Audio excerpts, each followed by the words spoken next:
Ladies, as you all know, we're currently living in a dystopian hellscape where our bodies are legislated by the state and every reproductive decision we make is under someone else's control. And that's why you'd think maybe I don't want to read this book. But you'd be wrong, because this book is incredible. I was a huge fan of the original, so when this came out, I was scared that it wouldn't live up to it, and I'm proud to say it absolutely does.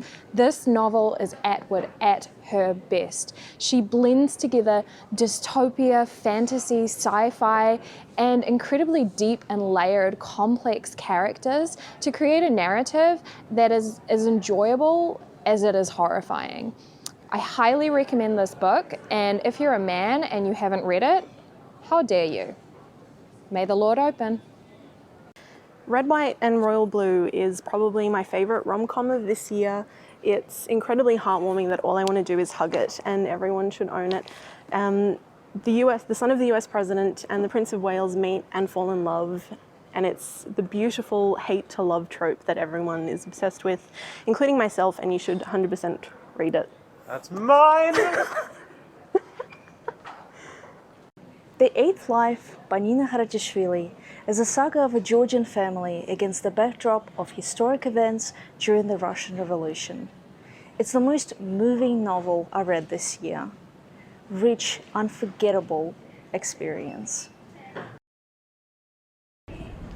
«Восьмая жизнь», написанная Ниной Харатишвили. Это сага о грузинской семье во время русской революции. Это самая невероятная книга, которую я прочитала в этом году. Я очень сильно рекомендую.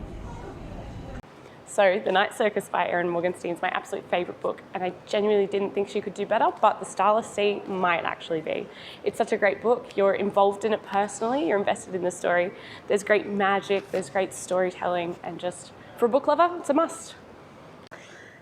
If you like Maguire's Wayward Children series, if you like Narnia and magic and imagination and other worlds and just books that are achingly beautifully written, this is probably one of the best debut novels I've ever read. I'm only halfway through, but it is the best half of a debut I've ever read. And yeah, it's spellbinding. I highly, highly recommend it. This brilliant book by Vuong, On Earth We're Briefly Gorgeous, is my favourite book that I've read this year.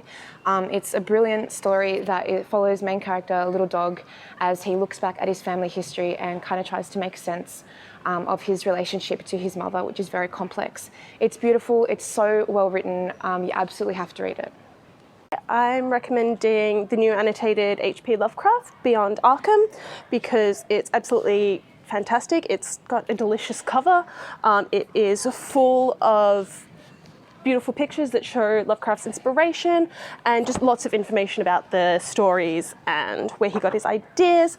I absolutely love Lovecraft, and if you do, then this is an absolutely fantastic book to have in your collection.